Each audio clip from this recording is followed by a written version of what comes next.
90% மக்களுக்கு தெரியாது 45 டிகிரியில் ஸ்லீப்பர் பஸ்ஸில் ஏசி எப்படி அதிக வேலை செய்கிறது என்று. ஸ்லீப்பர் பஸ்ஸில் மே, ஜூன் மாதங்களில் கடும் வெப்பத்தில் வெப்பநிலை 45 டிகிரியை தாண்டி சாலையில் நடப்பதே கடினமாக இருக்கும்.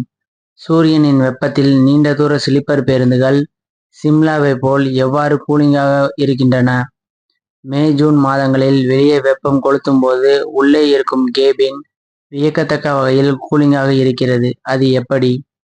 எல்லாவற்றிற்கும் மேலாக ஒரு ஸ்லீப்பர் பேருந்தின் இந்த சக்தி வாய்ந்த கூலிங் அமைப்பின் பின்னால் எத்தனை டன் ஏசி பவர் பொருத்தப்பட்டுள்ளது?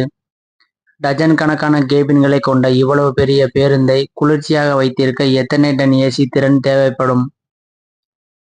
ஸ்லீப்பர் பேருந்தில் உள்ள ஏசியின் எடை எத்தனை டன் இருக்கும் தெரியுமா? ஒரு ஸ்லீப்பர் பேருந்தின் ஏசி பவர் அந்த பேருந்தின் அளவை பொறுத்தது. வெவ்வேறு ஸ்லீப்பர் பேருந்துகள் வெவ்வேறு ஏசி பவர்களை கொண்டுள்ளன. இந்தியாவில் உள்ள பெரும்பாலான தரமான 12 மீட்டர் நீள ஸ்லீப்பர் பேருந்துகளில் சுமார் 8 முதல் 10 டன் பவர் கொண்ட ஏசிகள் உள்ளன. ஸ்லீப்பர் பேருந்துகளில் பொதுவாக ரூமில் பொருத்தப்பட்டுள்ள ஏசிகள் இருக்கும். பிரீமியம் பேருந்துகளை பற்றி பேசினால் 13.5 முதல் 14.5 மீட்டர் நீளம் கொண்ட நீளமான மற்றும் பிரீமியம் பேருந்துகளுக்கு கூலிங் அதிக டன் ஏசி தேவைப்படுகிறது. இந்த பேருந்துகள் 11 முதல் 14 டன் வரையிலான சக்தி வாய்ந்த ஏசிகளை பயன்படுத்துகின்றன. தொழில்நுட்ப ரீதியாக இந்த பேருந்துகளுக்கான ஏசிகளின் கூலிங் பவர் ஒரு மணி நேரத்திற்கு சுமார் 30,000 முதல் 45,000 கிலோ கலோரிகள் வரை இருக்கும். பேருந்துகளில் இவ்வளவு சக்தி வாய்ந்த ஏசி ஏன் தேவைப்படுகிறது? நம் வீடுகளில் உள்ள ஏசிகளை விட படுக்கை வசதி கொண்ட மற்றும் சொகுசு பேருந்துகளில் மிகவும் சக்தி வாய்ந்த ஏசிகள் பொருத்தப்பட்டுள்ளன. இதற்கு பல காரணங்கள் உள்ளன. அவற்றுள் சில: மெட்டல் வால் சூரிய வெப்பத்தால் விரைவாக சூடேற்றுகின்றன. பல ஜன்னல்கள் வெப்பமான நேரடி சூரிய ஒளியை உள்ளே அனுமதிக்கின்றன.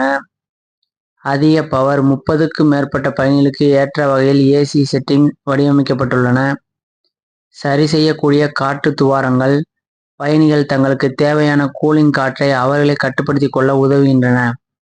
பெரிய இன்டீரியர் படுக்கை வசதி கொண்ட பேருந்துகளின் உட்புறம் பெரியதாக இருப்பதால் ஒவ்வொரு மூலைக்கும் கூலிங் காற்றை பரப்பி வெப்பநிலையை கட்டுப்பாட்டில் வைத்திருக்க அதிக கூலிங் பவர் தேவைப்படுகிறது.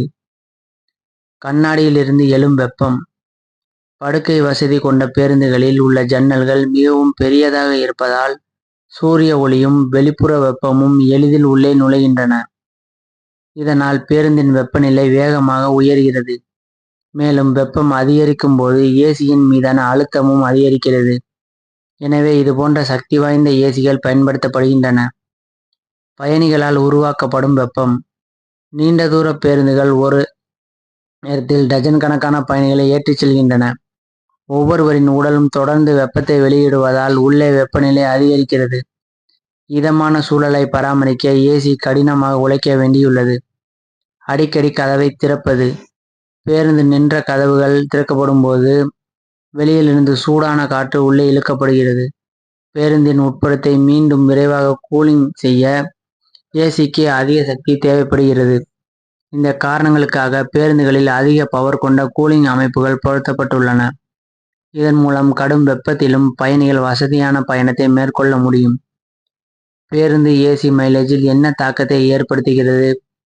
இப்போது இவ்வளவு டன் ஏசி சக்தி கொண்ட ஒரு பேருந்தின் மைலேஜை அது பாதிக்குமா என்று நீங்கள் யோசிக்கலாம். ஆம், பாதிக்கும் என்பதே பதில். இந்த பெரிய மற்றும் சக்தி வாய்ந்த ஏசி இயங்குவதற்கு அதிக மின்சாரம் தேவைப்படுகிறது. பேருந்தின் ஏசி இன்ஜினிலிருந்து நேரடியாக பவர் பெறுகிறது. இது பேருந்தின் இன்ஜினுடன் இணைக்கப்பட்ட ஒரு சக்தி வாய்ந்த கம்ப்ரசர் மூலம் இயக்கப்படுகிறது. ஒரு பேருந்தின் அதிக பவர் கொண்ட ஏசி தொடர்ந்து இயங்கும் போது அதன் பவர் தேவைகள் நேரடியாக இன்ஜினால் பூர்த்தி செய்யப்படுகின்றன. இது இன்ஜின் மீது கூடுதல் சுமையை ஏற்படுத்தி அதனை வழக்கத்தை விட கடினமாக உழைக்கச் செய்கிறது. இதனால் எரிபொருள் நுகர்வு அதிகரித்து பேருந்தின் மைலேஜ் பாதிக்கப்படுகிறது.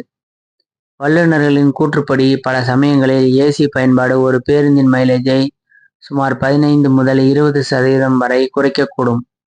நன்றி, வணக்கம்.